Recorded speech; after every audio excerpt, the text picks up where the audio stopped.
story we just told you about with Brooks, she suffers from cystic fibrosis. And I have on right now, the technical term is a high-frequency chest oscillator. This is the therapy vest that a 1-year-old has to wear for a half an hour at a time, twice a day.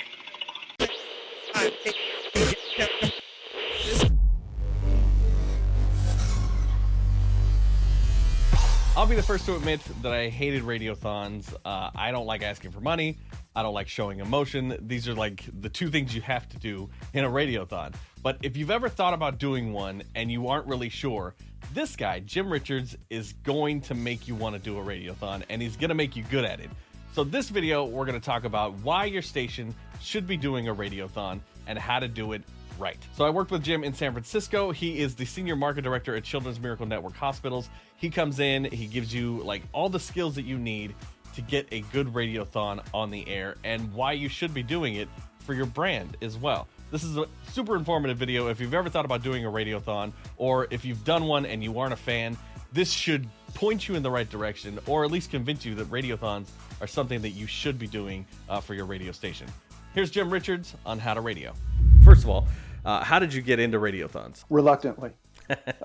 Probably it was 2003 or 2004, and I was VP of programming for San Diego with Clear Channel. And so my general manager called me one afternoon and, come down to the office, go in, and he says he's got this guy on the phone from Children's Miracle Network Hospitals, and they're starting this program called Radio-Thon. And of course, because there was revenue involved, because they had a title sponsor and they wanted to spend money, the general manager wanted to do a Radio-Thon on 5 of our stations for 4 days. And I said, why don't we just turn the transmitters off and have a nice long 4-day weekend? We'll get as many listeners doing that than we will doing this. And so many meetings with the gentleman from CMN, Bob Lind, who started the program in Baltimore. And so I then went to the program directors and took their temperature, and they were willing to give it a try. And then we gave it a try, and it was like, wow, I did not expect this, not only in the money raised, but just seeing the connections that the air talent made with kids and with their families and with the community, and sponsors came in. You know, you're familiar with it. You've got the phone bank, you've got the volunteers, you've got a lot of business to business opportunities, revenue opportunities beyond the title sponsorship. And so I've done Radio-Thon throughout my career, whether it was Clear Channel or most recently here in the Bay Area with Cumulus. But I never did it as my job. And so when this role came open at CMN Hospitals and I took the media director position, now that is my job.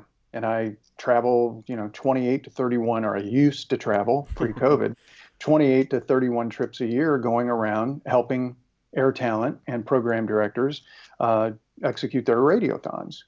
And doing it basically every week taught me a lot more, and especially after about 2 years of going into the markets and trying different things from different markets and seeing different things in different markets, I really found the typical things that are guaranteed to work, that are guaranteed to get people to pick up the phone and give. So how do you feel now after doing all these years of Radio-Thon? Like, do you feel it's still a ratings killer? No, in fact, you know what? We've done a lot of recent research on that at KFOG, my most recent radio job with Cumulus. When I first got here, I learned that KFOG did an entire day twice a year of basically a Radio-Thon. So I grabbed the historical dates of when we did that before my arrival, and I looked at those ratings months in ppm, and I broke down every day.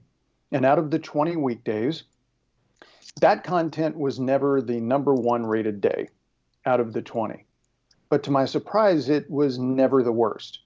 Oh, okay. I look back at like 2 or 3 years. And so that made me go, okay, that's interesting. And I've told that to other people because that is a real concern of radio people, specifically in recruitment. If a program director or an air talent has never done one of these, they can go, God, we're going to be talking. We're going to be giving these sad stories. We're going to be doing all of this. And no, you're really kind of not. And let me explain. What I mean by that is, yes, some of the stories are sad. All of the stories to have that connection with the audience, though, have to be emotional. And emotion can be happy. Emotion can be sad. Emotion can be angry. Emotion can be anxious. Emotion can be a lot of things. But if they're not emotional, you don't have that connection with the audience. So you have to have the emotion involved. So yes, again, to your point about ratings killer, we've done PPM studies. I've looked at media monitors for each individual Radio-Thon that happened in a variety of markets, looking at the week before, the days of that Radio-Thon week that are not Radio-Thon, the other day or days of that week that are Radio-Thon, and then the week after. And what I found in a great percentage of cases was the raw meter count the week after Radio-Thon was the best of those 4 data points. We did 3 different studies, Coleman, New Voodoo, and iHeart's Critical Mass Media. And in all 3 of those studies, listeners say that they listen the same amount or more during Radio-Thon than they do typically. They really have a strong attachment with that radio station after the fact because the radio station has done something good.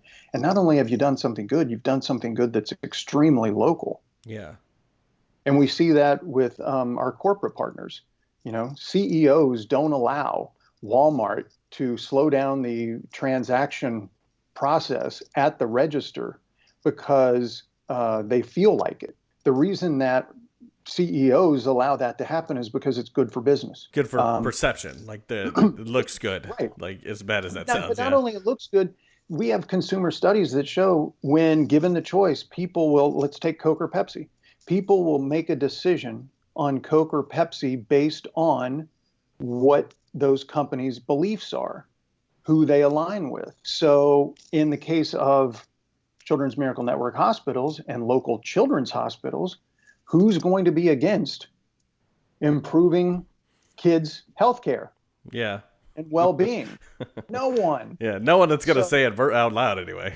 No one is. So, and you got to question the type of person that would. Yeah. So it's a cause that so many people can believe in, and because you as a radio station or you specifically as an air talent are aligned with that belief now that your listeners believe in, when it's coming time to, well, what do I listen to today? Do I stream Pandora or Spotify, or do I punch in terrestrial station locally? They helped my kid. So it's a bond, and it's something that you specifically as an air talent and your brand, Intercom, The Wolf, you guys specifically own something that your competitors don't. What we most struggle with, I know that I did, especially when you first came in, I don't do emotion well, and I don't know what to say without feeling like I'm pandering to people that are listening about like, hey, give me money. I know a lot of people feel like I'm just asking for money, and it makes me uncomfortable at first, but I know that after working with you and your team, like it's a whole different process, and I look at Radio-Thons a lot differently now. So what is it that I should know going in as someone that's never done a Radio-Thon, that's scared to ask for money? What's the most common problem that you find, and how do you solve it? Well, and there are a variety of, I'll use your word, problems, and that's okay. Look, you may not be an emotional person. I would not expect you, and in fact, I would tell you in my training, don't fake it. The number one thing is to find your voice and be authentic. You may not get emotional, so your job in this interview is to draw the emotion out of that parent or to draw the emotion out of that child. And I don't want that to sound cruel, but I want to give them the platform and give them the safety with you as an air talent where they can be vulnerable and they can tell you what it is they went through and highlight the struggle. That's one of the key things is in the training I do is it's a point called struggle to solution. You have to tell your audience what this family went through and then how their donations helped because the hospital was able to do this or do that. And some of these things are gut-wrenching. As far as connecting, with the listener and getting people to donate, obviously we don't just ask for money. No, because that's going to fall flat. You can't just ask for money. You've got to attach, and again, emotion can be a lot of things. I guess there may be two things that I will talk to you about, and forget a Children's Miracle Network Hospital's Radio-Thon. Let's say you've got a flood that happens in Portland, or because of COVID, you're still dealing with outrageous food lines and the food bank is depleted. Radio will tend to do a lot of these natural disaster type radiothons, but so many times when I hear those, and I can think back in my career, all I'm doing is giving details. Or I might have somebody on the phone who lost their house. If you're faced with having to do a wildfire radiothon this fall, when the Santa Anas kick up, or tornado or whatever, don't ask that person about the house. The house is going to get rebuilt one way or another. Ask that person what memory they lost in that house that will never be rebuilt. What thing happened in that house that they will always cherish? Or what tangible item, a photo of the wedding or the graduation or whatever, that was destroyed in the fire. That is so much more powerful than just saying 182 houses were burned up in the car fire. Yeah. Now you're putting the listener into that person's shoes, and they're thinking, God, not only is it horrible this person lost their house, this person lost their last known photo of their grandmother. I like that. That's a good way to explain that. And not the house, it's what's in the house. Yeah. And, we show the lines on TV, or we talk about the lines at the food bank and that sort of a thing. But when you talk to that person who is standing in the line today to receive a box of food, who never thought they would ever be there because they've never been unemployed, they've never been homeless, they've never been without a job, they've never been scared because of the pandemic, and the whatever emotion they're facing by having to go to the food bank and ask for somebody else's help. Again, that's just such a relatable point of view that it's horrible that, demand at the food bank has gone up 1,000% since mid-March, but that doesn't make me necessarily want to give. But when I can put myself into that person's shoes and hear the struggle, and that they, if it's not for this box of food, they and their 2 kids go hungry, and I can help be a solution to that by giving $20, $50, $100, now I know I'm helping the community as a listener and as a donor. And so when you can tell stories, not just tell facts, man, it's so much more powerful. Another thing that stood out for me when you did do the training that I want to briefly touch on. I don't want to give all your secrets away. If you do want to talk to Jim about doing a radio-thon. No, let's give them all away. Because hopefully you're having a conversation with us at CMN Hospitals about how we can do radio-thon or some kind of media-related fundraising. No, let's tell them. Reveal them. If you're doing a radio-thon and you're not doing it with Jim, you're not doing it as good as you can. So reach out to Jim. But the second thing that I remember is the endorsements, the commercials, basically. So when someone comes in from another company, they're like, hey, U-Haul wanted to match everyone for $10,000. And you showed us this audiograph of, saying like, hey, U-Haul's donating. As soon as you say U-Haul and it starts being about money, the listening drops. And can you explain the little knob and then explain how to fix that problem? That was something that came out of a dial study with Coleman Research. And what we found was the particular piece in question was doing a company match, which the company matches are extremely effective. That extra incentive psychologically to the listener/donor it's a huge tactic for us. It really does generate more donations. When people know that their $10 is going to be matched or triple matched, and that's going to mean even more money, that's great. Where the problem in that particular break was that we opened the break talking about it's the 36 Hours Cares for Kids Radio-Thon, and the dials are going up because people think they're going to hear a story about a kid, and instead they heard a representative from a company who goes into commercial speak, and the listener was switch pitched. They think they're hearing audio from, or they think they're about to hear a story from a child, and no, they're hearing the spokesperson of this company talk about the wonderful things this company does and what a great, Dow Jones company we are. And here's our slogan and blah, blah, blah. And the dials just keep going down and down and down. And that went on for about 75 seconds until she reveals we're matching up to $10,000 this hour. And then the dials raise again because people are like, oh, wow, this is awesome. So why don't we, my pitch to you and other air talent is, let's not do a radio commercial. If that's the only reason the sponsor is coming in to be in this, then let's do something different and package it in the stop set. Yeah. The listener is expecting to hear sales messages in the stop set. Now that we're in the Radio-Thon content break, let's not give them a commercial message. Let's talk to a child whose parent works at that company, or a parent who's had their kid treated, who is an employee of that company. Let's get them on with you as the air talent, and let's not give a 60-second commercial about how great the company is. Let's let people know how great the company is by saying, hey, I've got $10,000 that my employer is offering to match everybody who calls and gives right now. So if we can get the phone bank to ring and these phone lines, and now you're getting those dials to go up immediately, and you're getting that match message in at the beginning of the break, not after people have mentally tuned out for 75 to 90 seconds. Another thing, I'm just getting to remember all the things from Radio-Thon. I want to touch on is the demonstration. There's a powerful video that you show us of someone trying on a vest. Can you explain the vest and the power of demonstration? I had heard about this cystic fibrosis vest. And for those people who don't know, cystic fibrosis is a horrible disease.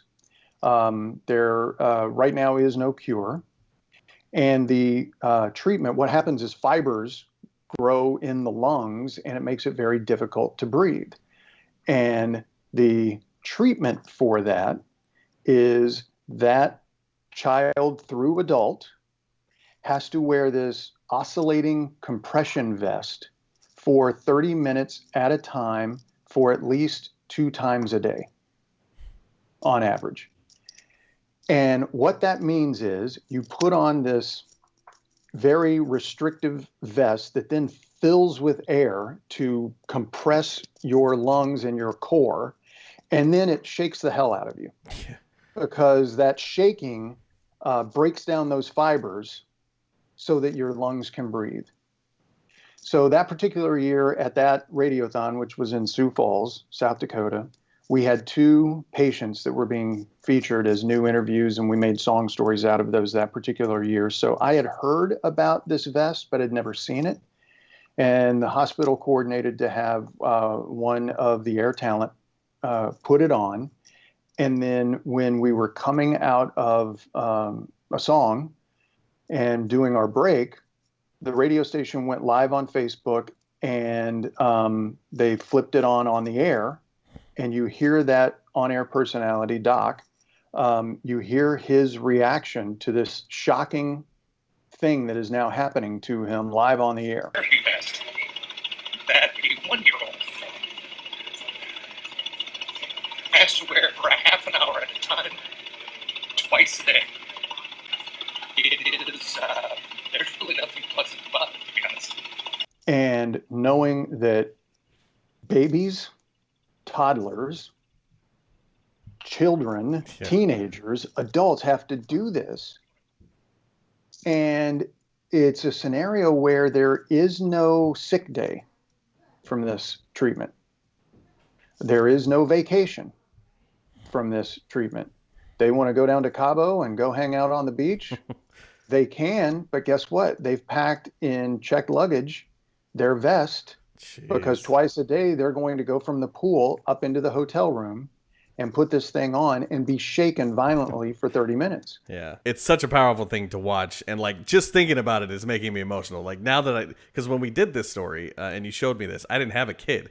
And now, my daughter's 18 months old. Right. And now I'm visualizing this. Like, it's just crazy. What we get to do as radio talent, we get to mobilize. And I think a lot of people have forgot that, that's one of our main jobs is to mobilize people to help others. And it's what I got into this business for. What is it that you see most common when you do go to a place that's new or you have to deal with talent or stations in general? What thing do you notice that needs to be fixed or needs to be addressed the most? I think in some ways there's a misnomer that Radio-Thon is either set up for hot AC, and country. But let me tell you, mail formats are largely untapped, specifically spoken word, either formats or shows.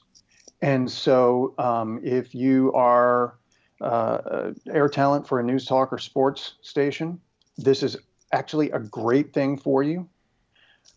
You mentioned earlier about the ratings killer that is Radio-Thon. Why do we think it has the potential to be a ratings killer? Because we're deviating from our product. We're talking more. And you really do need to talk more. You need to immerse into the content for that day or days. Otherwise, it's not special enough. And then all you're really doing is annoying your audience. Because you've just talked more without emotion and not good talk and not good content.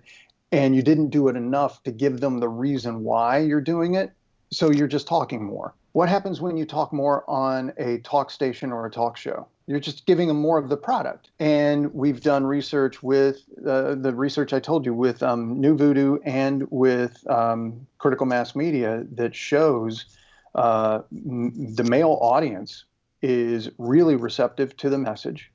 In fact, I had one of the general managers at one of my stations that I work with.